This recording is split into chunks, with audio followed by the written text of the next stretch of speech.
yo soy Carolina Samper, como ya muchos me conocen, soy la líder de pacientes de Funeico y tengo el placer de presentarles al doctor Fabián Eduardo Puentes Manosalva. Él es especialista en cirugía general, hace parte de nuestra fundación, es uno de los médicos que nos ha apoyado muchísimo en este año de pandemia y en responder preguntas que tienen muchos pacientes. Él es especialista en cirugía general, subespecialista en gastroenterología de la Universidad de Caldas. Es médico adscrito a la Unión de Cirujanos IPS en Manizales, Caldas. Es vocal fundador de GECOL, papá de Emilia y Samuel y es fan aficionado de Star Wars. Bienvenido, doctor. Carolina, muchísimas gracias por la invitación. Una feliz tarde a todos los que nos están acompañando. Veo varios nombres de algunos pacientes conocidos. Una feliz tarde.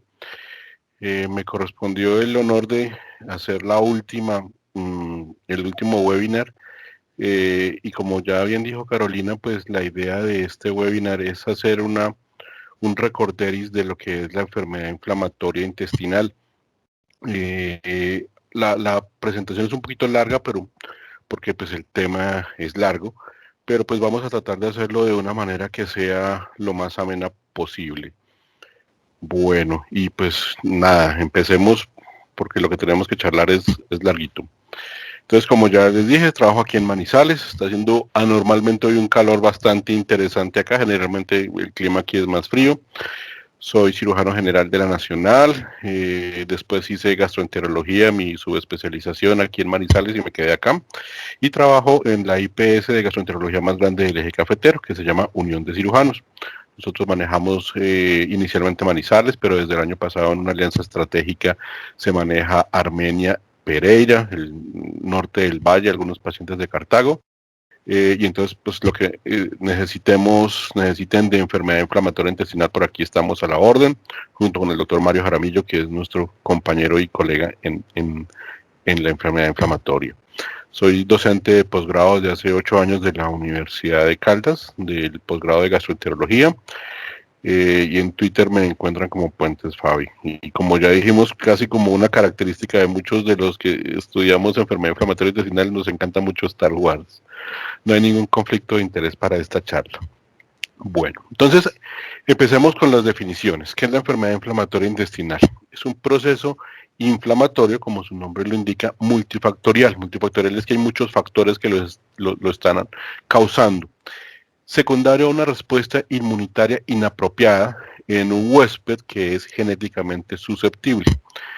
Es, para ponerlo en términos más sencillos, como una guerra civil. Es como si mis defensas me atacaran a mí sin saber por qué. Y más adelante vamos a tratar, cuando hablemos algo de las causas, en que aunque se ha avanzado muchísimo en la naturaleza y en tratar de identificar qué es lo que produce la enfermedad inflamatoria intestinal, todavía no tenemos una respuesta exacta. Y es como todo en medicina, hay muchas enfermedades que llevan mucho tiempo, pero no se conoce exactamente su causa. Con la enfermedad inflamatoria intestinal pasa eso. Hay dos subtipos principales, la enfermedad de Crohn y la colitis ulcerativa crónica inespecífica, que también se conoce por las siglas de CU o de CUSI. Hay otras enfermedades inflamatorias intestinales mucho menos frecuentes, como son las colitis colagenosas o las colitis microscópicas, que no vamos a hablar de acá.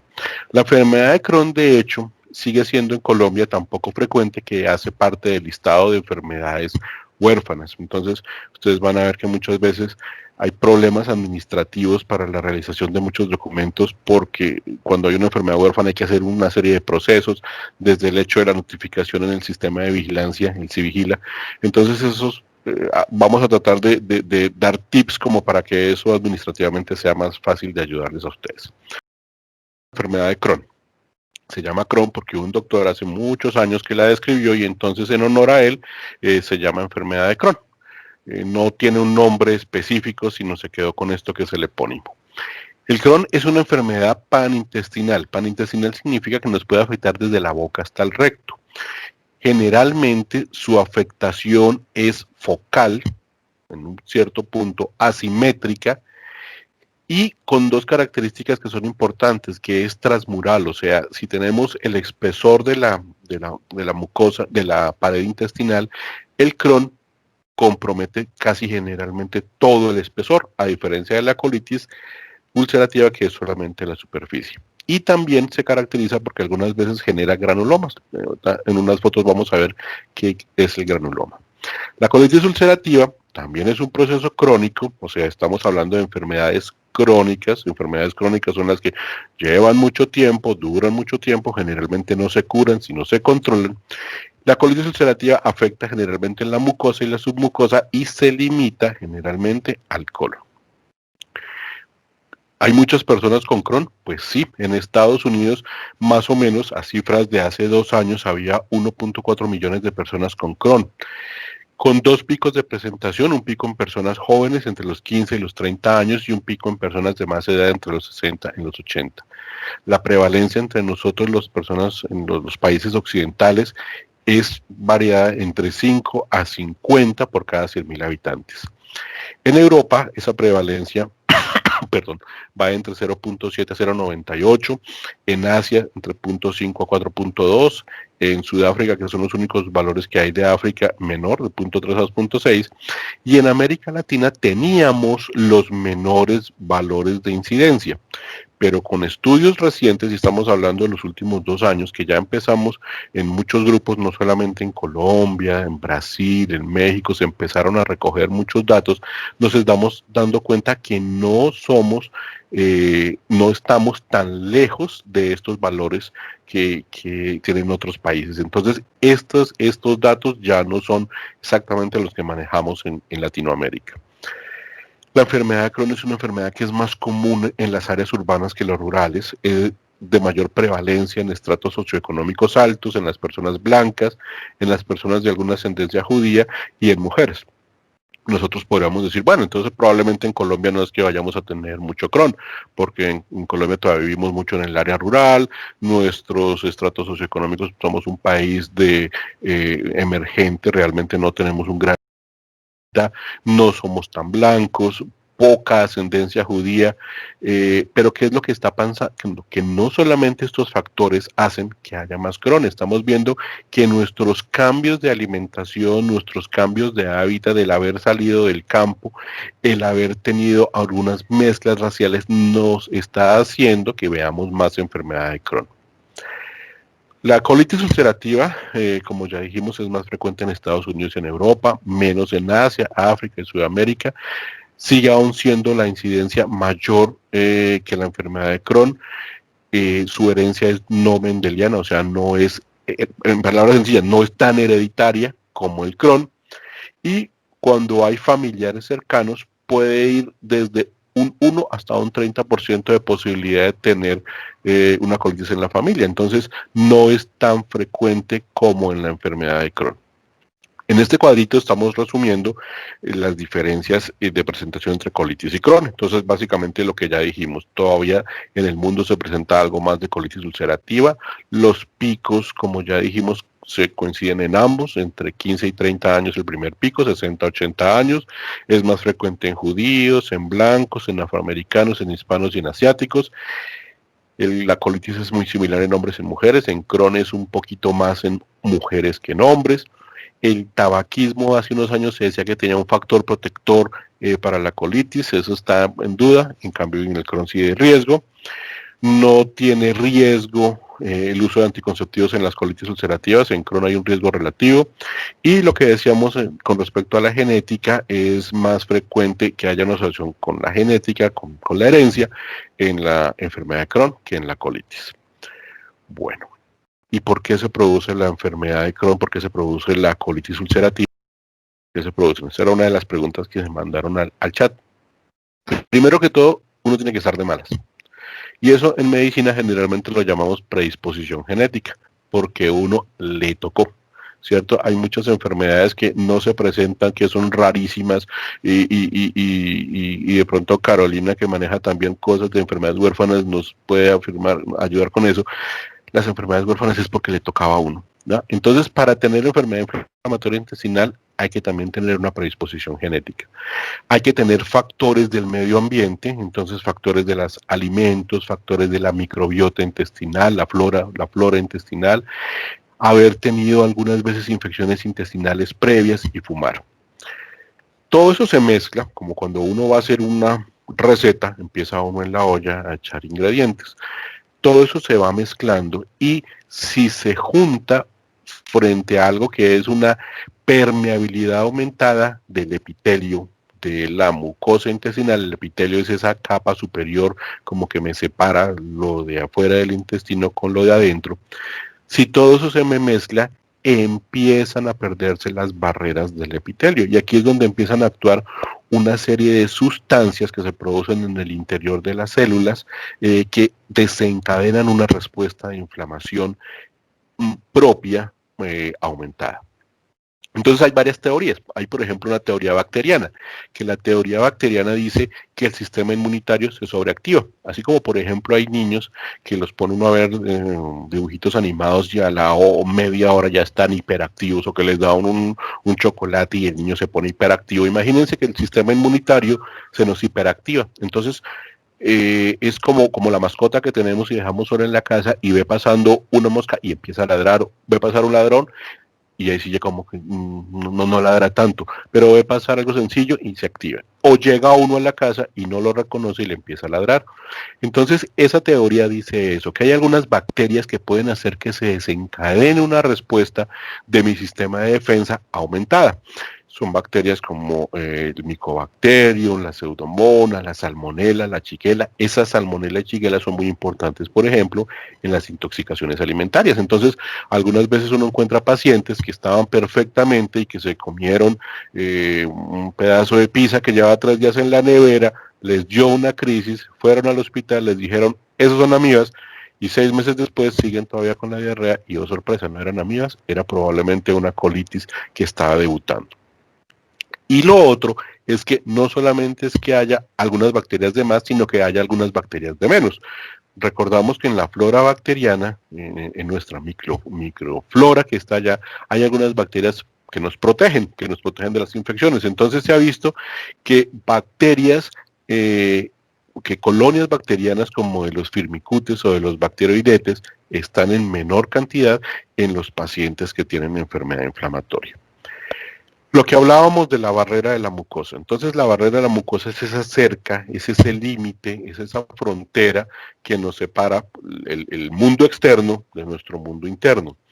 En algunas personas que tienen alguna predisposición, esas células que están como unas, imagínense ustedes las fichitas de Lego, las fichitas plásticas, esas uniones dejan de funcionar bien. Esas piecitas de mecano no encajan bien, se empiezan a separar o permiten filtraciones, ¿ya? Eso, asociado a todas las otras cosas que dijimos, también puede empezar a predisponer la aparición de la enfermedad inflamatoria. Cuando se pierde esa integridad de la barrera, cuando hay muchos factores externos que lo están atacando, es donde se dispara la respuesta inflamatoria. Se nos activan unas células de defensa que son generalmente los linfocitos T. Esos linfocitos T son los encargados de tratar de identificar qué es lo que pasa arriba, en la parte externa, y mandar como una respuesta, hacen como el efecto de que lleva la noticia y activa otras células. Esas células se activan mucho y empiezan a liberar una serie de sustancias que son las que ustedes algunas veces van a encontrar en los medicamentos, ¿no? Que nos dicen que el biológico es contra el factor de necrosis tumoral, que es el adalimumab, por ejemplo. Entonces, ese lo tratamos de bloquear esa sustancia.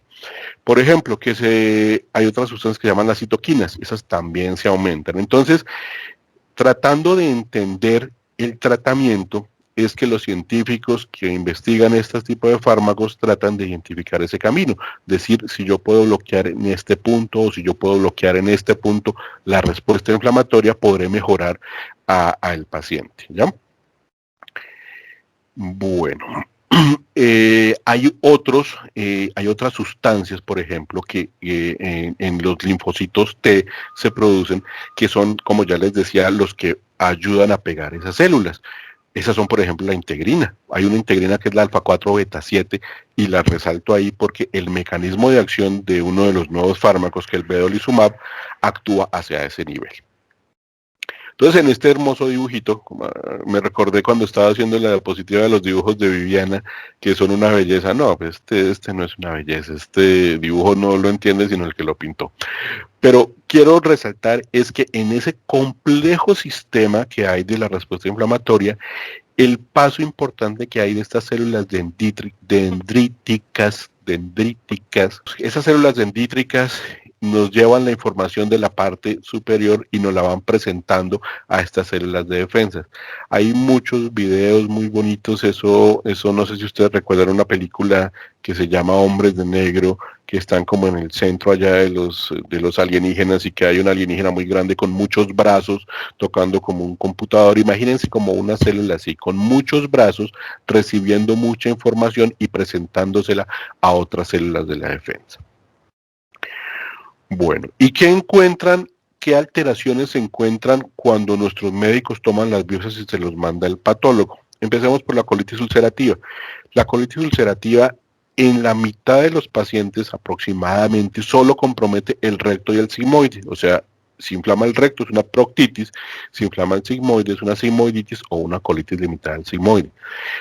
En el resto de pacientes se extiende más allá del sigmoide y en el 20% de los pacientes puede comprometer todo el colon.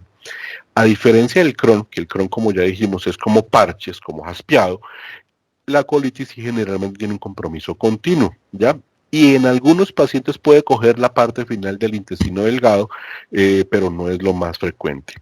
El aspecto de la mucosa, esto es una pieza de un paciente que tuvo una colitis fulminante, se tuvo que extirpar todo el colon, se ve como un aspecto en papel de lija, como un aspecto engrosado, se ve grueso. Cuando hacemos las colonoscopias, la mucosa normal del intestino que se ve rosadita, delicada, adquiere un aspecto duro, acartonado, friable, significa que sangra muy fácil. Cuando se ve al microscopio se ve que el compromiso es solamente en la submucosa y la mucosa y la submucosa, o sea, no hay un compromiso profundo. Y se ven todas estas células de la inflamación, los neutrófilos, los linfocitos, las células plasmáticas, los macrófagos, se ven ahí llegando. Algunas veces llegan en tanta cantidad que logran envolver a quienes están atacando y forman abscesos que se ven pues microscópicamente, entonces se llaman microabscesos. Y eso es lo que vemos en esta foto. Todos esos punticos pequeñitos moraditos chiquiticos que se ven ahí son todas las células de la inflamación que están llegando, y aquí en esta parte central, no sé si se está viendo con el indicador, se ve una zona de úlcera, que es la zona donde se rompió la mucosa, y miren que tiene otro aspecto. Esto que se ven acá es el aspecto normal o más o menos normal de las glándulas. En la enfermedad de Crohn, el compromiso ya es un compromiso que es transmural, que es un compromiso más profundo. Hasta el 30 o 40% solo puede comprometer el intestino delgado. En la mitad de los pacientes, de hecho, solo compromete el intestino delgado. Y hasta en un 25%, o sea, 1 de cada 4 pacientes puede comprometer también el colon. Es casi patognomónico cuando encontramos en una colonoscopia la afectación del intestino delgado. Entonces, otra de las preguntas que decían es que ¿cómo se hace para distinguir entre colitis y Crohn? O sea, no hay una prueba exacta fuera de la patología, pero muchas veces las patologías no son conclusivas. Tenemos que valernos de pruebas de laboratorio, de la clínica, de radiografías, de colonoscopia, de varios exámenes para poder llegar al diagnóstico. Generalmente se respeta el recto, como ya les he insistido, la afectación es segmentaria, imagínense ustedes como un perro dálmata, así por parches. Pero hay una cosa que es muy incómoda y que ustedes nos habrán escuchado ahí mucho en el chat, y es que hasta en la tercera parte de los pacientes puede afectar el ano, ya formando fístulas perirectales, fisuras, estenosis o abscesos. También puede afectar, pues ya como lo hemos visto en los webinarios anteriores, el hígado y el páncreas.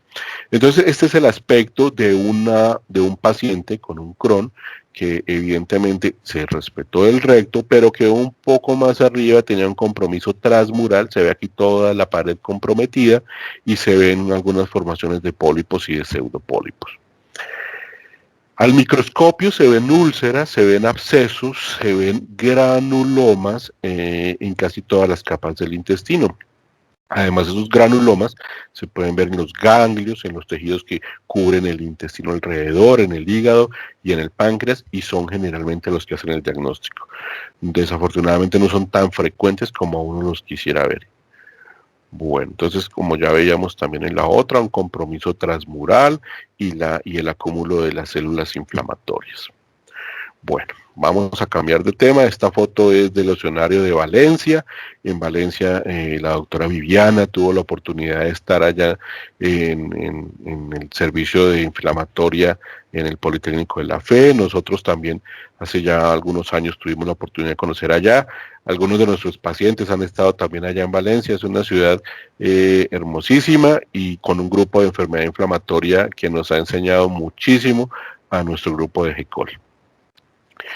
¿Cuáles son las presentaciones clínicas en la colitis ulcerativa? Entonces, generalmente, y muchos de ustedes lo habrán tenido, es esa diarrea esa diarrea frecuente, una diarrea secretora, sanguinolenta, con descarga en el baño, con urgencia, con sensación de que se evacuó pero quedó algo más por evacuar, con un dolor abdominal tipo cólico, con un aumento de los movimientos del colon por la inflamación. Entonces, antes de ayer en el chat de Funeico alguien ponía que es que me está sonando mucho el intestino. Es algo frecuente en la enfermedad inflamatoria porque el intestino está inflamado, y cuando algo está inflamado trata de dejar de moverse, pero el intestino no se puede dejar de mover. Entonces lo que él hace es como contraerse de manera irregular. Y pues síntomas generales como la pérdida de apetito, como la náusea, como el vómito y la pérdida de peso. Cuando hay una crisis es muy importante determinar la severidad de la crisis, porque eso va a determinar si nosotros les recomendamos manejo hospitalario o les recomendamos manejo ambulatorio. Entonces es importante que si hay más de 6 o más deposiciones al día, que si tenemos gran cantidad o cantidad importante de sangre en la deposición, que si hay fiebre, que si el corazón está acelerado, que esta ya se toma en el hospital, si hay anemia, o si la velocidad de sedimentación de los eritrocitos está aumentado, estamos hablando de una crisis severa. Cuando ya se llega al servicio de urgencias, podemos hacer una serie de exámenes para tratar de determinar la extensión y la gravedad de la enfermedad. El examen REI es la rectosimoidoscopia, ¿ya? Para entrar a evaluar la actividad de la enfermedad y la extensión. Generalmente, si el paciente está en condiciones, nosotros no nos quedamos solo con la rectosimoidoscopia, sino tratamos de avanzar un poco más. Pero muchas veces la inflamación, las úlceras, el edema no nos permite, llegamos hasta cierto punto. Cuando el paciente muchas veces está muy grave, hacemos radiografías del abdomen para tratar de identificar si hay signos de perforación. Se hacía hace unos años, ya casi no se hace radiografías con enema, ya que era para ver si se veían como la mucosa granular o se veían úlceras profundas, porque ya no se hace, porque en esa se inyecta aire y si hay alguna perforación o riesgo de perforación, se puede hacer que eso se vuelva más rápido, entonces generalmente ya no se hace. Y la tomografía cuando uno sospecha alguna otra cosa adicional, cuando uno piensa que hay de pronto abscesos, cuando hay alguna complicación. Entonces en esa tratamos de ver si está muy engrosada la pared, o sea, por encima de 1,5 centímetros, si la grasa que está alrededor de los tejidos está aumentada, si la grasa que está por detrás del recto y por detrás del recto y por delante del huesito que se llama sacro está aumentada, o si el recto tiene un signo que se llama endiana. ¿Se acuerdan las dianas de lanzamiento de flechas y todo eso, que es círculos concéntricos? Cuando está muy inflamado el recto se ve ese aspecto en la tomografía. Entonces esto es una radiografía ya como de manera histórica que se veía como una irregularidad en toda la mucosa. se ven como zonas donde está más estrecho el medio de contraste, que hablamos de la estenosis, y este es el aspecto de la colonoscopia de urgencia. Entonces miren esa mucosa que normalmente debía verse rosadita, sanita, se ve engrosada, se ve sanguinolenta, se ve con esos nódulos, y aunque no está en la foto, en algunas se ve hasta cubierto por membranas de materia, de fibrina. Entonces, en esos casos, pues es cuando recomendamos que el paciente se hospitalice y empezamos con el manejo. ¿Cuál es la complicación de una crisis? Pues lo más llamativo es el sangrado, pero tiene que ser un sangrado muy grande para que llegue a comprometer la vida de un paciente. Generalmente lo más peligroso es que haya una perforación o que haya una enfermedad que se llama el megacolon tóxico. El megacolon tóxico es cuando el colon empieza a dilatarse, a dilatarse, a dilatarse como una bombita, como una bomba de feria, y puede llegar hasta reventarse. Ya como complicaciones tardías, la inflamación y la desinflamación, la inflamación y la desinflamación puede generar una respuesta inflamatoria severa que después genera una estenosis, o sea, una estrechez. Y complicaciones en la parte anal como las fisuras y los abscesos. El Crohn, a diferencia de la colitis, puede manifestar dos patrones. Un patrón que es fibroobstructivo, como ya dijimos, el patrón del Crohn es un patrón que atraviesa toda la mucosa, entonces ese hecho de inflamar, desinflamar, inflamar, desinflamar va haciendo que eso se estreche. Y el otro patrón es cuando hay perforaciones o microperforaciones que comprometen los órganos de los lados. Entonces se puede hacer una microperforación hacia la vejiga y se hace un caminito. Entonces puede haber una fístula entre el colon y la vejiga, o una fístula entre el colon y el intestino que está ahí al ladito. Entonces coloileal. O entre el mismo colon que se pega a otro segmento de colon y entonces da una colocólica. Entonces ese pueden ser como la manera de presentación del colon. Ya dijimos entonces las presentaciones perianales, los abscesos, y algo de lo que ya también, como ya mencioné antes, se ha hablado en varios webinars de las manifestaciones extraintestinales, manifestaciones en la piel, las manifestaciones oculares y las manifestaciones a nivel del sistema articular, que ya se ven en reumatología. La ileocolitis, entonces ya dijimos, es más frecuente en el colon terminal. Es un paciente que consulta por dolor crónico en el lado derecho, que muchas veces consulta porque se le piensa que es apendicitis. De hecho, algunos pacientes dicen, a mí me diagnosticaron cuando me operaron del apéndice y vieron que el apéndice no era y había otra cosa ahí. Generalmente precede la defecación y el paciente va al baño y se mejora el dolor.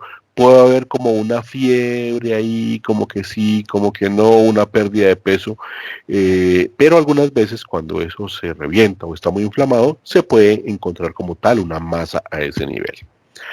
La enfermedad perianal, ya habíamos dicho, la tercera parte de los pacientes con Crohn pueden manifestarla, diarrea, dolor abdominal cólico, el sangrado y cuando ya son procesos crónicos, la estrechez, la estenosis.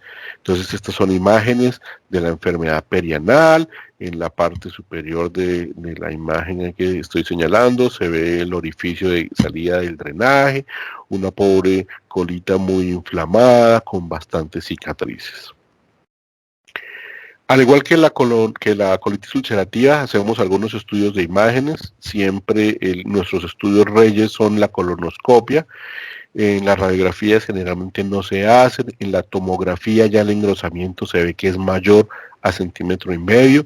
Se ve un aspecto que se ve como una grasa que se trepa. Ya hay unos signos de radiología muy bonito que se ve que la grasa empieza como a envolver el intestino. Eso,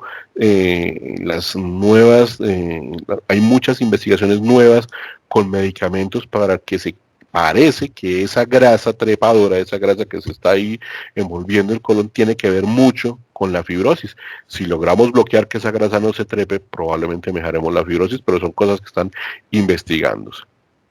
La tomografía como ya habíamos dicho antes, también nos permite, es útil para detectarnos abscesos o fístulas. Y otro medio de investigación es la cápsula endoscópica. La cápsula endoscópica, que de pronto algunos ya les han hecho, es uno de los avances más notables que ha tenido la gastroenterología. Es una cápsula, un poquito más grande que una píldora, con una cámara de televisión, una cámara de video, dos luces, una batería que uno se la toma y va tomándole fotos por el intestino delgado. Entonces esa cámara después se lee como un aparato especial y nos puede mostrar, como lo que estábamos viendo ahí en la foto, una serie de úlceras en el intestino delgado, que ya dijimos que son muchas veces sugestivos de enfermedad de Crohn. Las estrecheces, ahí en la fotico se está viendo, las flechas están señalando las estrecheces por la fibrosis crónica, estrecheces como los que se ven ahí en el dibujito, y zonas de estrechez y dilatación en pacientes del Crohn muy avanzado. Entonces, en pacientes que tienen Crohn de patrón fibroestenosante muy avanzado, el compromiso en el ilion puede hacer que haya segmentos que se cierran y segmentos que se dilatan. Entonces, estos pacientes generalmente tienen mucho dolor, mala absorción, mayores complicaciones. Bueno, las complicaciones como fístulas, que haya perforaciones, peritonitis, pero de las más frecuentes son la obstrucción intestinal. Entonces, eso fue lo que ya dijimos. Hay una respuesta inflamatoria severa, se nos adhieren los intestinos y puede llegar hasta un momento en que se adhieren y se quedan quietos. Entonces, el alimento no pasa, empieza a devolverse y hay una obstrucción intestinal. Otras complicaciones menos frecuentes como hemorragias masivas, la malabsorción, ya habíamos dicho, y los problemas perianales que son bastante graves. Bueno, acerca de manifestaciones gastrointestinales no vamos a hablar mucho porque ya ha habido varios webinars con estos temas excelentemente tratados.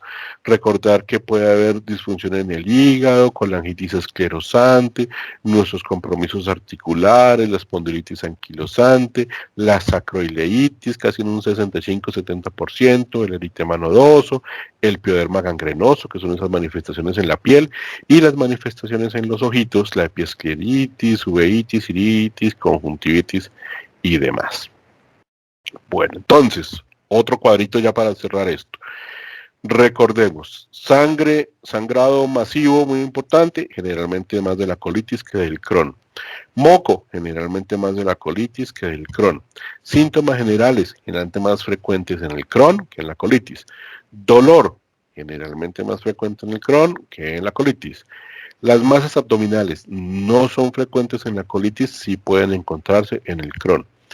El dolor perianal, más frecuente en el Crohn. Las fístulas, más frecuentes en el Crohn. La obstrucción de colon y la obstrucción en el intestino delgado, más frecuentes en el Crohn. Bueno, y entonces, tratamiento. Vamos a hablar entonces primero del tratamiento del Crohn. Cuando hay una enfermedad leve a moderada, hace muchos años se recomendaba la sulfasalacina. La sulfasalacina es como la abuelita de nuestra bensalacina actual. Hasta el año pasado las guías de Estados Unidos la recomendaban, pero lo ponemos en interrogación porque generalmente nosotros vemos no solamente las guías norteamericanas, sino las guías europeas y las guías colombianas, que ya este año se actualizaron por parte del doctor Juliao y su grupo, y no recomendamos de hecho la sulfasalacina. Se ha visto que ni la sulfasalacina ni la mesalacina son útiles para el tratamiento de la enfermedad de Crohn. Se ha visto que la budesonida de liberación específica o multimatrix es efectiva cuando el proceso de inflamación del Crohn está limitado al colon derecho o al ilion distal.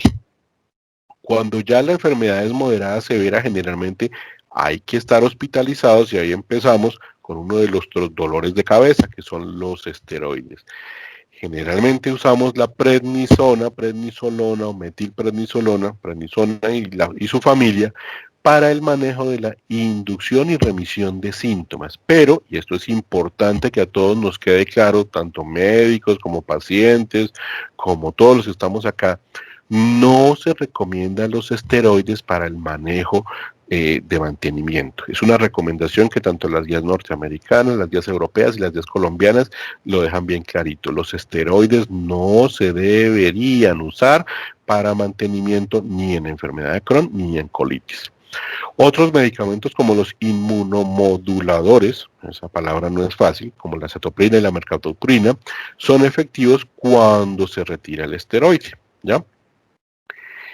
El boom de lo que ha llegado a manejar, y digo el boom aunque esto no es reciente, es los medicamentos biológicos. Entonces, los medicamentos biológicos, ¿por qué han cambiado esto? Porque son medicamentos que tratan de afectar, bloquear, cortar exactamente un proceso de la inflamación. No es como el esteroide, que el esteroide le tira a lo que sea. El esteroide es como una bomba atómica. Yo cuando hablo con los colegas digo, pues es que cualquier enfermedad que uno tenga y no sepa para dónde, déle esteroides porque le va a funcionar. Estos medicamentos nuevos, como los biológicos y las nuevas moléculas, lo que buscan es, en ese árbol de la inflamación, tratar de cortar la rama, el tronco que me está inflamando. Entonces, el primer grupo de esos medicamentos fueron los anti-TNF. ¿Se acuerdan? Las diapositivas anteriores que decíamos que se libera una sustancia que se llama el anti-TNF, que es factor de necrosis tumoral alfa. Entonces, las primeras drogas, como el infliximab, adalimumab, certolizumab, golimumab, son de ese tipo de drogas, anti-TNFs. Estas drogas son más efectivas que las anteriores que había para Crohn, que eran los inmunomoduladores. Ahora, si sumamos el biológico más un inmunomodulador, es mejor, ¿ya? Hay otras drogas como el metrotexato, ¿no? Que en nuestro medio no se usa muy frecuentemente, pero que también se usa en algunos pacientes en los que no les mejora de entrada con los esteroides. Pasada la crisis, apagado el chaparrón, apagado el incendio inicial, tenemos que ver cómo se sigue el tratamiento, porque, ojo, tanto la colitis como el Crohn son enfermedades crónicas que no tienen cura, ¿ya? Lo que hacemos nosotros es tratar de mantenerlas controladas. Entonces, medicamentos como el infliximab, adalimumab, certolizumab, golimumab, son los que muestran mejores respuestas en el manejo de mantenimiento. Como ya dijimos, los esteroides no se recomiendan como terapias a largo plazo y la mesalazina y la sulfasalazina definitivamente no se recomiendan para el manejo del Crohn porque no tienen beneficios que se mantengan, que sean consistentes. Ahora el tratamiento para la colitis ulcerativa. En el paciente con un estado leve o moderado, la mejor respuesta inicialmente es con los aminosalicilatos, que es el nombre de la farmacopea de nuestra querida mesalazina. ¿Y por qué digo nuestra querida mesalazina? Porque es una droga que, bueno, uno no puede decir que es una droga barata, porque realmente no es barata, pero es mucho menos costosa que otras drogas. Es una droga con un perfil de seguridad muy bueno, es una droga que ha mostrado con el paso del tiempo que se mantiene.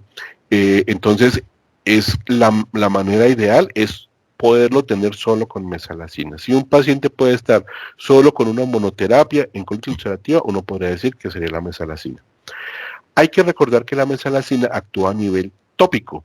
Tópico significa como cuando uno tiene una quemadura y se aplica una crema, una sulfasadiazina, por ejemplo. Ella lo que busca la mesalazina es actuar directamente sobre esta zona de inflamación, a diferencia de los demás medicamentos que entran por vía sistémica. Se ha visto que si lo que yo tengo es una enfermedad en la parte final, en el recto, me da mejor resultado si yo mezclo terapia oral con la mesalazina y terapia tópica. Terapia tópica es supositorios, enemas o espuma. Eso es lo que mejor da respuesta. Listo.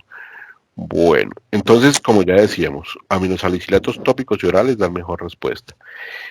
Cuando ya los pacientes empiezan a ser refractarios, ya, entonces empieza uno a buscar otras maneras de dar la mesalazina, y entonces cuando vienen la espuma o vienen los enemas. En nuestro país hemos tenido el año pasado y este año algunos problemas de suministro con la espuma de mesalazina y con los enemas, pero hay algunos pacientes que solo, por ejemplo, con la espuma de mesalazina están controlados.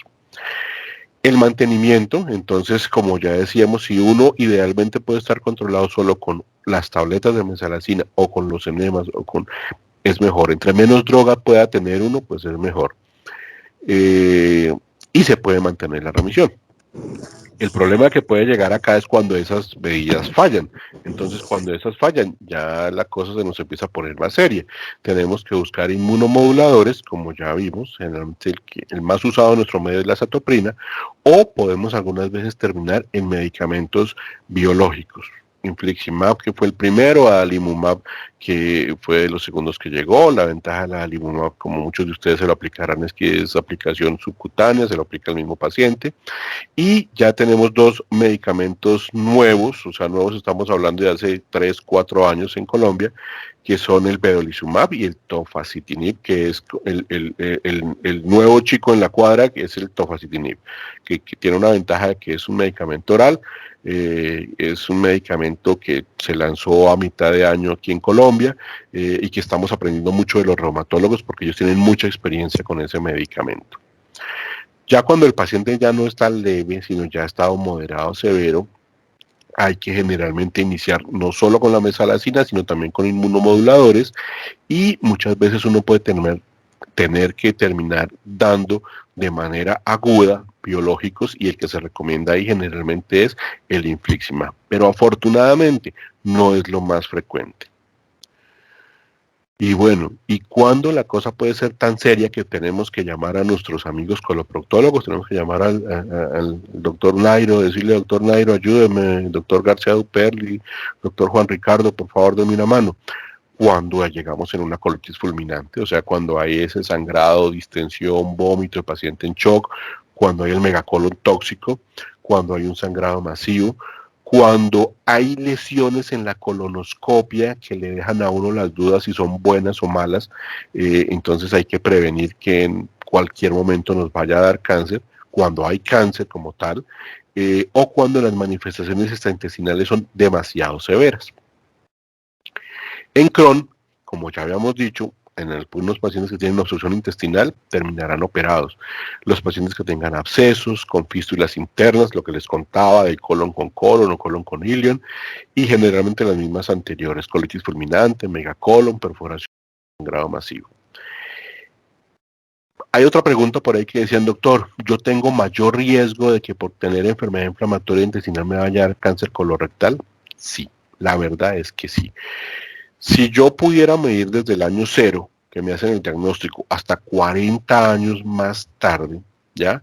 Yo podría decirle que el 50% de las personas podrán desarrollar un tumor. Entonces, si a uno le dio colitis a los 20 años y no se hizo tratamiento o no está controlado, 40 años más tarde, cuando tenga 60 años, la mitad de sus pacientes podrán estar haciendo cáncer colorectal.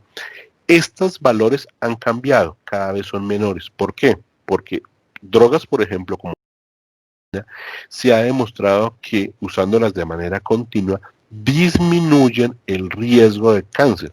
Como eso me faltó decirlo antes, la mesalazina es como un primo 3 estratos más arriba de la aspirina, pero esos son aminosalicilatos. Acuérdense que la aspirina tiene un gran poder antiinflamatorio. Entonces, si disminuimos la inflamación del colon, hay menores posibilidades de desarrollar cáncer. No se disminuye a 0, pero sí disminuye la posibilidad. ¿Cuál es el pronóstico de la colitis? Una colitis no cuidada, o sea, sin manejo, después de 10 años, el 90%, un poquito más, de los pacientes van a estar incapacitados. Si el paciente suspende el manejo, más o menos a los 5 o 6 años, hasta el 80% pueden recidivar. O sea, esa es una pregunta que muchas veces nos hacen. Doctor, y si yo suspendo el tratamiento, ¿dentro de cuánto me va a volver a dar colitis? ¿O será que ya no lo digo? Los casos no son muy frecuentes, hay una serie de casos muy frecuentes, muy grande por allá de los suecos, que cogieron a un grupo de pacientes y dijeron, bueno, ¿quiénes quieren suspender los medicamentos? Suspéndalos. Entonces, ¿qué dijeron? A los 6 meses, el 30% ya tenía síntomas. Lo siguieron. Al año, el 40%. Lo siguieron. 4 años después los que lo habían suspendido, el 80%, 77% ya lo tenían. Entonces, ahí contestamos esa pregunta. Uno quisiera en medicina, y no solamente con la colitis, no tomar ninguna droga, ¿cierto? Los que somos cirujanos, yo ya no opero, lo más emocionante que yo hago es tomar biopsias, pero cuando operábamos uno decía, listo, tengo apendicitis, le quito el apéndice, se curó. Pero la medicina en la mayoría de las veces no es eso. Si yo no me tomo la droga de la diabetes, se me sube el azúcar. Si yo no me tomo la droga de la tensión, se me sube la tensión. Si yo no me tomo la droga de la colitis, no sé cuándo, pero me puede dar una crisis. Y entonces me voy a morir de colitis. Pues la posibilidad de morirme por colitis no es muy alta si yo soy juicioso, o sea, menos del 1%. Hay más posibilidades de que me muera yo atropellado por un carro que por colitis si está controlada. Entonces es como todo en la vida. Si yo me descuido de cualquier cosa, pues hay más posibilidades de que me muera de eso. Y en los pacientes, como ya hemos visto antes, hasta en el 9%, si no se cuidan, pueden tener al año necesidad de operación, si no se cuidan. Con la enfermedad de Crohn cambia, porque la enfermedad de Crohn sí tiene mayor asociación con el cáncer. Entonces, un paciente muy bien controlado con enfermedad de Crohn sí tiene mayores posibilidades de morir de cáncer, ¿ya? Y en el paciente que tuvo que empezar con esteroides, la tercera parte de esos pacientes puede al año requerir cirugía. Si el paciente tuvo una crisis, debutó muy severamente, su mortalidad es mayor, pero más o menos el 94% sobrevive a esos 15 años de una crisis, ¿ya? O sea, me explico, la persona que llegó sangrando, que le tuvieron que operar, no sé qué, si sobrevive a los 5 años, ya las posibilidades de que el Crohn lo vaya a matar, hablándolo así, en plata blanca, no es muy grande. Entonces, de ahí a la importancia de que actuemos rápidamente, de que mejoremos la posibilidad, y eso es una labor entre ustedes como pacientes y nosotros como médicos, mejoremos nuestra habilidad para detectar la posibilidad de complicaciones. Bueno, ¿y cómo lo seguimos? No, doctor, es que a mí me dieron colitis y no me han vuelto a ver hace 6 años. No. La idea es que tenemos que hacer un seguimiento muy cercano. Hay muchas estrategias en el manejo de la enfermedad intestinal, que es el fijarme objetivos. Así como cuando uno se va de paseo y dice, traza un itinerario, salgo a las 8 de la mañana, a las 10 de la mañana debo estar en Villeta, a las 12 del día llego a Mariquita y almuerzo, 4 de la tarde en Manizales, el doctor Puentes ahí me recibe con un café. Entonces, ese fue mi itinerario. Con la enfermedad inflamatoria tenemos que tratarnos un itinerario, tenemos que hablar muy bien con nuestro tratante para saber cuál es el plan que queremos. El plan que queremos es tenerlos en remisión. La remisión puede ser una remisión clínica, la remisión puede ser una remisión de exámenes, una remisión paraclínica, o sea que mis exámenes se normalicen, o una remisión endoscópica, que mi colonoscopia deje de tener todas esas cosas feas que veíamos ahí y se vuelva más o menos normal. Entonces, clínica. Venga, Juanito, ¿cuántas deposiciones al día? Menos de 6, más de 6, la consistencia cómo está, están con sangre, no está con sangre. Para clínicos, entonces el examen de sangre básico, ¿estás con anemia, no estás con anemia? ¿Tienes las células de la infección altas, las células de la infección bajas? Una muestrica de popó para hacer una sustancia que se llama la calprotectina, ¿ya? De materia fecal, eso no duele, ni pica, ni rasca, se saca la materia fecal, la llevamos al laboratorio y nos da un número mágico que si lo tenemos por debajo de 150, eso es como el número mágico, podemos decir estamos controlados o no estamos controlados. Yo aquí en Manizales les digo a mis pacientes, aquí el clima es una locura, aquí uno sale de la casa, ve la nube gris y a la media hora está el sol, como ahorita que les decía que está haciendo un sol terrible, ahorita ya está haciendo frío, y a la media hora llueve, entonces entonces yo les digo, mire, la calprotectina es como cuando usted sale a la consulta, usted ve el centro de Manizales y se ve la nube gris, usted dice, va a llover, yo mejor me llevo el paraguas, y no llovió. Ya, dice, bueno, no llovió, pero yo me tenía mi paraguas acá. Le aseguro que si no lleva el paraguas, cae el aguacero. La calprotectina me da unos valores, pero lo importante es ver esa tendencia, si está subiendo, si está bajando, si se estabiliza. Es como cuando uno va en un avión. El avión empieza a subir, llega a un momento que está como en vuelo en crucero y después empieza a bajar. La idea es que con vigilancia de la colonoscopia, de la clínica y de la calpro, mantengamos siempre ese avión en vuelo crucero y que cuando empecemos a ver alteraciones, detectemos que ese avión se nos está yendo para abajo para que nosotros como pilotos lo podamos hacer subir. Y la colonoscopia muy incómoda, muy cansona, la preparación es muy cansona y eso no ha cambiado, o sea, sacar la basura nunca es agradable. La colono, pues uno le ponen sedación, es menos incómoda, pero sigue siendo necesaria. A pesar de que tengamos calprotectinas, de que tengamos exámenes, seguimos necesitando la colonoscopia para ver cómo seguimos. En Colombia hemos avanzado afortunadamente en el manejo de la enfermedad inflamatoria. Esto fue hace ya casi 2 años, cuando llevamos la primera experiencia de nuestros pacientes usando un medicamento de los que eran nuevos en esa época, que el vedolizumab. Ahí encuentran a la doctora Viviana, a la doctora Sandra, a Enrique Ponce, a Cristian, al doctor Reyes, el doctor Núñez, al doctor Juan Ricardo. Y esto fue hace 2 años y esto ha seguido creciendo. De hecho, pues ustedes ya se dan cuenta que hace 2 años no existía Funeico, hace 2 años no existía GECOL.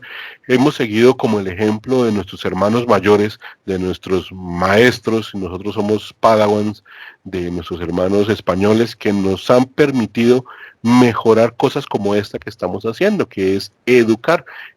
En cualquier enfermedad, y en esta específicamente, no hay nada tan bueno como poder interactuar. Muchas veces uno se queja de que no, que el médico no me paró bolas, ni me miró, se me pasó pegado al computador, y muchas veces sí. Entonces, que si me llega y tengo que hacer mi press de la calprotectina, mi press de la sulfasalacina granulos, mi press del vedolizumab, no, pues lo último que me queda tiempo es como poder saludarlo. Pero si logramos organizar otros eventos, otros ambientes para poder charlar, pues es mejor, porque ya estamos más tranquilos, más relajados y podemos hacer pues una mejor interacción. Esto es un cuadrito de lo que tenemos aquí en Manizales. Manizales es una ciudad pequeña, no tenemos más de 400.000 habitantes, pero nuestra distribución es exactamente igual que Colombia, con una presentación central en un pico entre los 60 más o menos y un pico pequeñito entre los 30, con mayor colitis que Crohn, pero eso nos ha ido cambiando gracias a la fortuna de tener personas como Fabián Juliado, como la doctora Viviana, como el doctor Juan Ricardo, que nos han jalado a todos de una manera espectacular, pues hemos mejorado tanto el manejo de los pacientes, la discusión. Nosotros, ustedes, así como tenemos un chat con ustedes, nosotros tenemos un chat interno y discutimos los pacientes, los vemos. Ahora con el asunto de la pandemia, pues eso ha mejorado. Y realmente eso que nos representa a nosotros, pues que podamos tener un manejo para ustedes los pacientes mejor, porque nos manejemos así como grupo, como una amiguita, como un microbito que se maneja todo para el mismo lado y no como para varios lados. Bueno, creo que todo ya está por ahí. Les agradezco mucho su atención. Y pues no sé, Carolina, tú me dirás, me han mandado aquí una serie de preguntas, no sé si pasamos a responderlas escritas o tú me dirás. Pues si tú quieres, digamos, de esas preguntas, porque son muchísimas, seleccionar las que para ti sean más importantes y responderlas. Yo aquí también tengo unas preguntas que han ido haciendo por el chat interno y también Listo. por el... Listo, yo creo que la mayoría se contestaron. Hubo una que me pusieron la primera, y es que era de alguien, de una niña de 11 años de edad. Desafortunadamente, pues los gastropediatras son los que más saben de él. Cuando tenga 18 años, nosotros con todo gusto.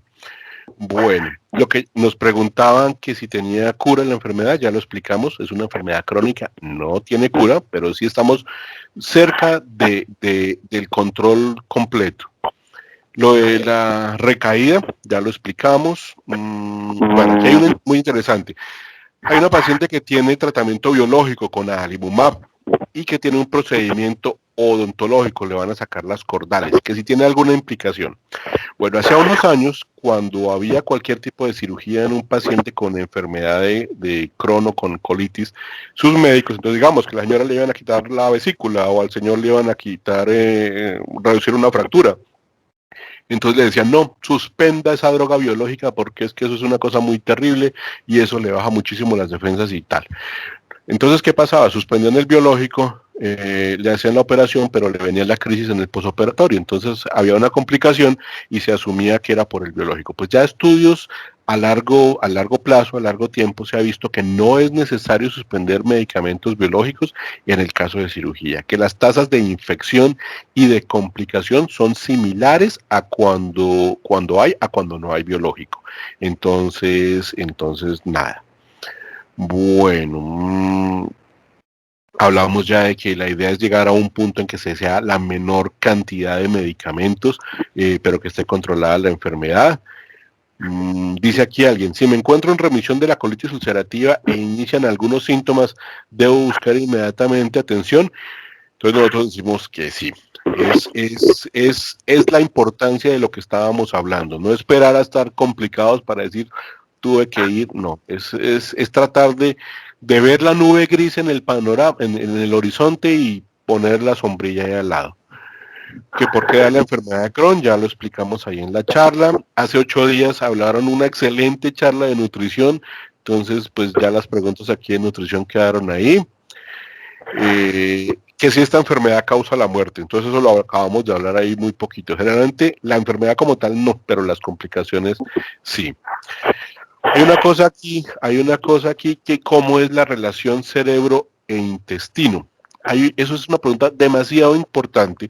Tan importante es que, y ahí sí le pido el favor a Carolina, que nos ayude a conseguir el link, porque el laboratorio que nos apoya para estas charlas, que es AVI, tiene una iniciativa muy buena que se llama un podcast exactamente sobre esto, sobre relación cerebro-intestino. En ese podcast nos invitaron a psiquiatra, a una dermatóloga, a un reumatólogo y un gastroenterólogo para hablar acerca de eso. Y hablamos casi como 1 hora en 2 capítulos. Entonces, sería a Caro si nos puede conseguir el link con los señores de AVI, ¿ya? Porque es buenísimo. Discutimos casi, como les digo, casi 2 horas. Y sí, la relación cerebro-intestino está ahí. Tan importante es que ya hay gastroenterólogos que solamente trabajan en eso, en la relación cerebro-intestino. Alguien decía que es que el cerebro, el intestino, perdón, es un apéndice del cerebro. Y es cierto, o sea, ustedes muchas veces se dan cuenta que uno exterioriza todas sus emociones a través del intestino. Entonces me parecería interesante. Dice Diego de Medellín que si un paciente puede tener colitis y después desarrollar Crohn. Eso es una pregunta brava, una pregunta difícil porque eso no se ha podido demostrar. Lo que pasa es que muchas veces, acuérdense que uno pone el nombre de enfermedad inflamatoria intestinal, pero no hay criterios para poderla encasillar o si es una enfermedad intestinal tipo colitis ulcerativa o si es una enfermedad intestinal tipo Crohn. Yo, por ejemplo, tengo una paciente de hace muy poquito que los señores de la EPS nos querían negarle el tratamiento y al final le decíamos, venga, pero sea una o sea la otra, el tratamiento a largo plazo probablemente va a ser el mismo. Lo que pasa ahí es que muchas veces no es que la enfermedad cambie, sino que nosotros no somos capaces de identificar inicialmente cuál es, porque no hay, como les decía, una prueba reina que nos pueda determinar muchas veces en algunos pacientes muy complejos si es colitis o si es Crohn. ¿Ya? Uno quisiera que esto fuera blanco y negro, ¿cierto? O bombillo prendido o bombillo apagado, binario, 0 y 1. No, en medicina muchas cosas no son, muchas no, la mayoría de las cosas no son exactas. Dice ahí que qué alimentos podría consumir una persona con enfermedad inflamatoria para subir de peso y eso ya se habló hace 8 días. Claro, yo creo que eran como esas, y ya las que tú quieras disparar. Bueno, pues aquí hay en Instagram y aquí en el chat de la reunión qué contraindicaciones hay con la vacuna del COVID-19 y las personas que están o que estamos en medicamentos biológicos. Ninguna. Nuestros hermanos mayores de Europa ya empezaron a vacunarse. El grupo del doctor Charlie Liss en Inglaterra en Edimburgo. Ayer subió una foto, él es de las personas que más está investigando ahorita de colitis, nos ha visitado mucho aquí en Colombia, es un tipazo. Él ayer se vacunó y entonces él decía ahí en sus recomendaciones de pacientes, porque él es un gran educador, decía, les recomiendo a todos mis pacientes que se vacunen. Eh, las vacunas que no se recomiendan en los pacientes con enfermedad inflamatoria con biológicos son las vacunas vivas, ¿ya? De gérmenes vivos. Las vacunas que hay hasta ahora de COVID son todas de ARN, o sea, no son vivas. Luego no debería haber ninguna contraindicación. Ahora, esto es medicina, no hay ciencias exactas. Y como la vacuna pues no nos va a llegar tan rápido, ¿cierto? Una de las, yo diría que no una, sino la única ventaja que tenemos de que no nos llegue tan rápido es que vamos a poder ver en ciencia médica qué otras respuestas van a tener los pacientes. Que el COVID nos haya cogido tarde nos ha permitido ver manifestaciones, por ejemplo, manifestaciones de COVID gastrointestinales, pues nos ha permitido ver cosas que si no hubiera sido así no las hubiéramos podido conocer. Entonces con la vacunación todos ellos están, aunque ya se probaron y pasaron los estudios y toda la cosa, pues toca esperar a ver. Pero con enfermedad inflamatoria intestinal no se ha puesto un aviso. Ok. Otro paciente pregunta, cuando se habla de infiltrado linfoides prominente mixto, mayormente en el lineón, y cambios reactivos hiperpáticos en mucosa colónica, ¿qué puede significar? Tocaría preguntarle a un patólogo, Caro. Lo que pasa es que esos cambios inflamatorios que él describe ahí pueden ser parte de una respuesta normal del intestino en una enfermedad inflamatoria intestinal, ¿ya? Lo que no sabemos es si esos cambios son después de tratamiento o han sido antes de tratamiento. ¿Qué podría decir yo con esos cambios? Que no hay nada maligno, ¿ya? No es un cáncer. Eh, pero decir más cosas, pues es imposible. Ahora, hasta la mejor liebre se le escapa la presa. Leer el diagnóstico y hacer el diagnóstico certero en una muestra de 2 milímetros, ¿cierto? Que la ven al microscopio, que la cogen, la fijan, le hacen tajaditas microscópicas, después de haberlos puesto mediante una serie de líquidos y ponerlas en parafina y que las vea el patólogo, pues las posibilidades de que ahí se vean cosas es alta, pero las posibilidades de que no se vean cosas también están. Entonces, cuando uno tiene dudas a eso, generalmente pide una segunda opinión. Es como todo en la vida. ¿Cómo me queda esta camisa? Le pregunta uno al esposo. No, pues yo no sé. Pregúntele a su mamá. No, le queda bien, ¿cierto? Cuando uno tiene dudas frente a algo, uno busca siempre una segunda opinión. Eso es lo que yo puedo decirte. Ok. Hay otra pregunta, ¿cada cuánto debe hacerse una colonoscopia? Y también leí por aquí, ¿cada cuánto debe realizarse la calprotectina fecal? Como dicen los políticos, excelente pregunta, señorita. Bueno, la colonoscopia antes de la calprotectina la hacíamos de manera muy frecuente porque era la que nos permitía ver en vivo y en directo y tomar muestras de la actividad. Pero como les decía, una colonoscopia no es agradable. Pues a los únicos que nos gusta hacer colonoscopias es a los que las hacemos todos los días. Pero hacerse uno de paciente una colonoscopia no es cómodo.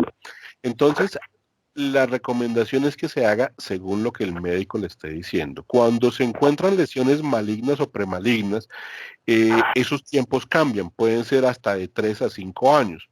En un paciente con una enfermedad controlada, sin ningún factor de riesgo, que está juicioso con la medicación, que no tiene antecedentes familiares, que entra casi en la recomendación de los pacientes sin colitis de hacerse la colonoscopia, 3 a 5 años. Diferente a cuando uno encuentra una inflamación severa, cuando uno encuentra cambios premalignos, que es los cambios displásicos, que es cuando ya las células entran en desorden. La calprotectina, uno idealmente debería ser la de control, al menos cada semestre para los pacientes. En nuestro grupo nosotros tratamos de al menos hacerle una calprotectina 2 veces al año a los pacientes. Tenemos ahí muchas veces el apoyo de algunos grupos de soporte de pacientes de los laboratorios que nos pueden ayudar con eso, porque las EPS, pues no es que pongan trabas, pero a uno lo ponen a hacer un poco de papelería, pues que no es compleja hacerlo. Porque es que la calpro, como le digo, nos ha cambiado muchísimo porque nos puede hacer que esa colonoscopia no sea tan frecuente, ¿no?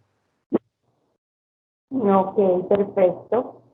Hay otra persona que pregunta, para las personas que estamos con biológicos, ¿qué tan inmunosuprimido estoy? Estás inmunosuprimido. Lo que pasa es que definir exactamente qué tan inmunosuprimido está uno, tendría que hacerse unos exámenes muy especializados, que es para medir células de defensa, respuestas, ¿ya?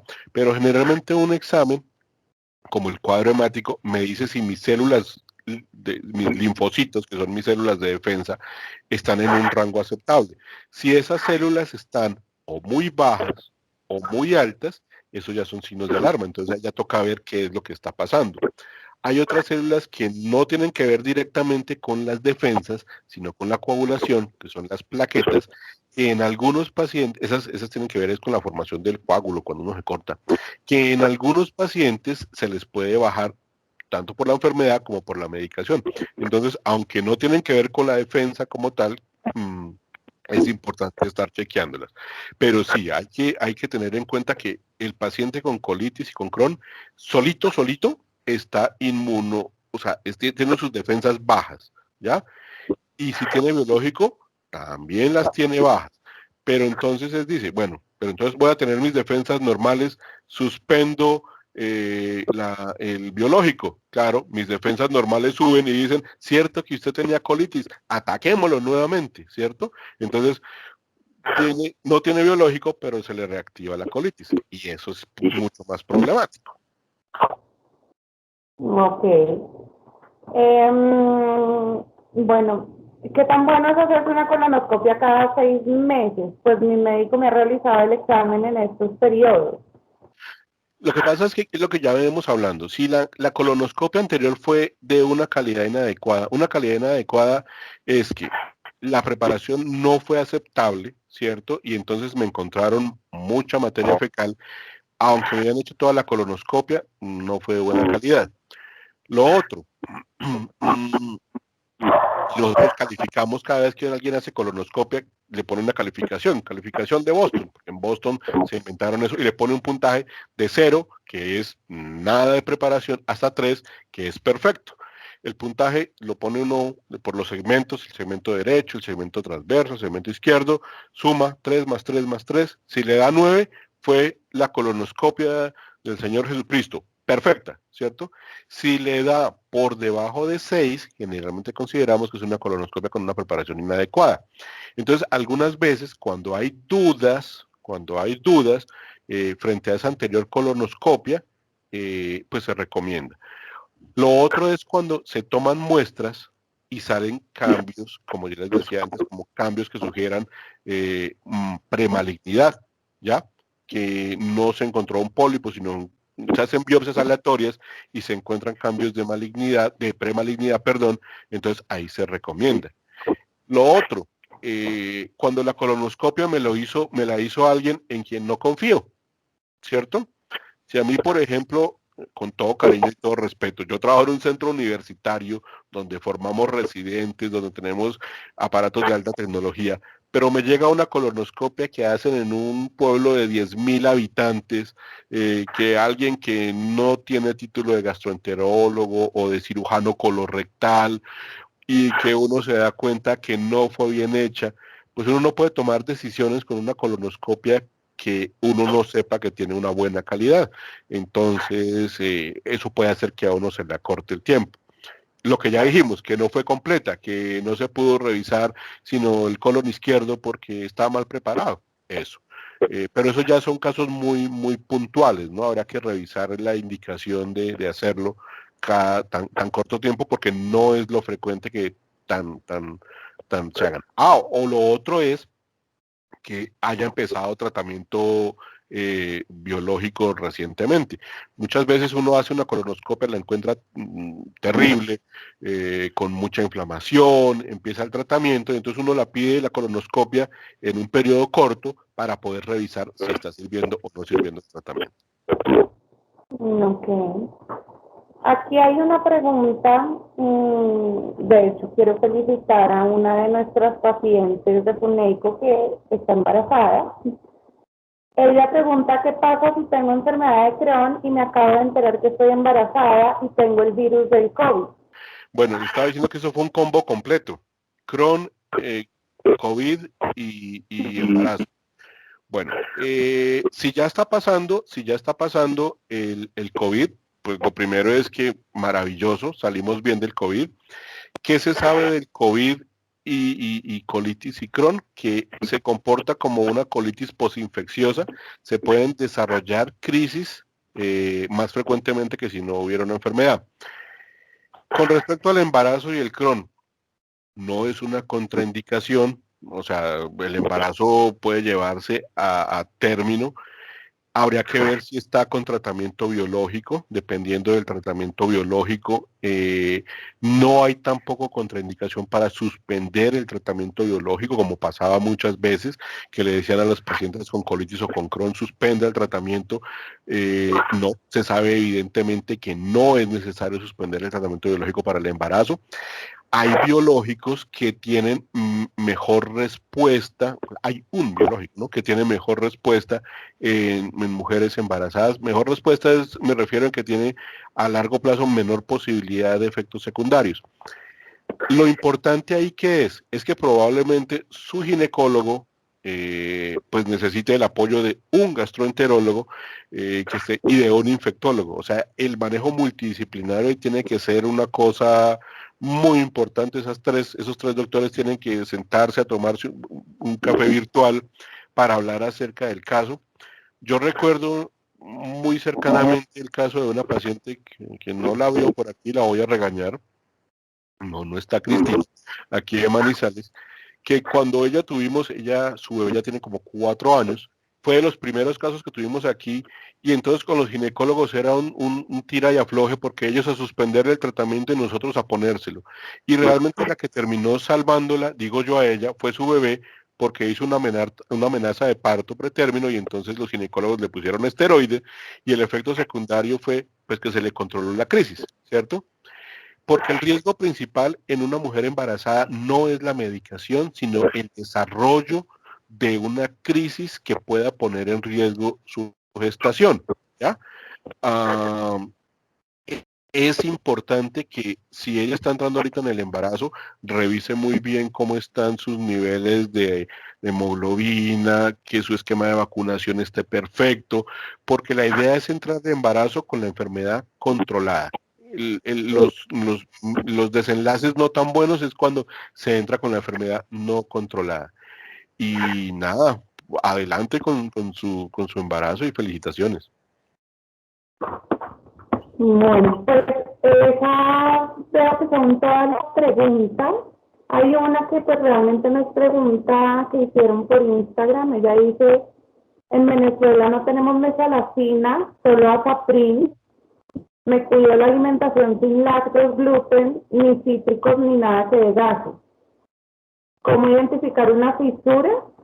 No sé si es la misma pregunta o... Bueno, la fisura se identifica clínicamente, o sea, los síntomas, el dolor intenso en la evacuación, pujo y tenesmo, o sea, sensación de que le queda doliendo a uno después de la evacuación, de evacuaciones incompletas, y la manera de identificarlo es el examen directo. Y el examen directo hecho por un médico. Muchas veces uno dice, no, doctor, es que yo traté de revisarme. No, por allá es imposible. O sea, uno tiene que o el hombre elástico para poder revisarse uno allá atrás. Entonces eso tiene que hacerlo una revisión de su médico para hacerlo. En Venezuela hay un grupo muy bueno de enfermedad inflamatoria intestinal. Yo la invito a ella a que se ponga en contacto con el grupo del doctor Guillermo Beitía. Ellos de hecho la semana pasada hicieron el Congreso Venezolano de Enfermedad Inflamatoria Intestinal. Participaron varios de nuestros colegas aquí de GECOL. Entonces, sí, tienen unas limitaciones serias, pero allá tienen un grupo de apoyo muy bueno con el del doctor Beitía. Entonces, la invitación a ella es a que se ponga en contacto con ese grupo. Ok. No, por acá me dicen que la pregunta de la fisura era diferente a a la pregunta de Venezuela. Creo que esas son todas las preguntas. Yo he estado investigando mucho sobre lo que hablabas ahorita de la conexión cerebro-intestino y pues demás temas psicológicos que tienen que ver con la enfermedad de Crohn de los grupos de España y de varios psicólogos que se han interesado por la enfermedad inflamatoria intestinal. Y pues sí, yo espero ya el próximo año poder hacer una charla sobre esto. Pero pues bueno, muchísimas gracias, doctor Fabián, por esta explicación tan clara de qué es nuestra enfermedad. Muchos pacientes nuevos todavía tienen muchas inquietudes, espero que hayan sido resueltas ya. Y pues muchas gracias por el tiempo, por la exposición tan buena y por todo, sobre todo por el apoyo que nos dan. No, a ustedes muchísimas gracias por la invitación. Ya este fue el con el que terminamos este año. La invitación es a mantenerse en contacto por las redes sociales, por Telegram, la página de Instagram, el Twitter que también se está moviendo, el canal. Y para el próximo año, como ya ustedes han escuchado a la doctora Viviana, vienen muchas cosas buenas. Lo de la pandemia, bueno, pues es una cosa que a todos nos cogió ahí, pero bueno, ahí vamos, que es lo importante. Una feliz Navidad, un feliz año y por aquí en Manizales lo que se les ofrezca a sus órdenes. Pues lo mismo y pues feliz Navidad para todos. Ya esta es nuestra última webinar del año. La doctora Viviana y el doctor Juan Ricardo pues nos están viendo, pero desafortunadamente no pudieron moderar este webinar hoy. A ellos también muchas gracias de parte de todos nosotros los pacientes por todo lo que hacen por nosotros, a todos ustedes los médicos y pues una feliz Navidad para todos. Este webinar queda y el de la semana pasada quedan esta semana, en el transcurso de esta semana ya lo podrán ver en YouTube. Yo les estaré compartiendo el enlace. Muchísimas gracias a todos por participar y gracias, doctor Fabián. A ustedes, muchísimas gracias por su invitación y una feliz tarde, que estén muy bien. Y lo mismo para todos. Chao. Chao.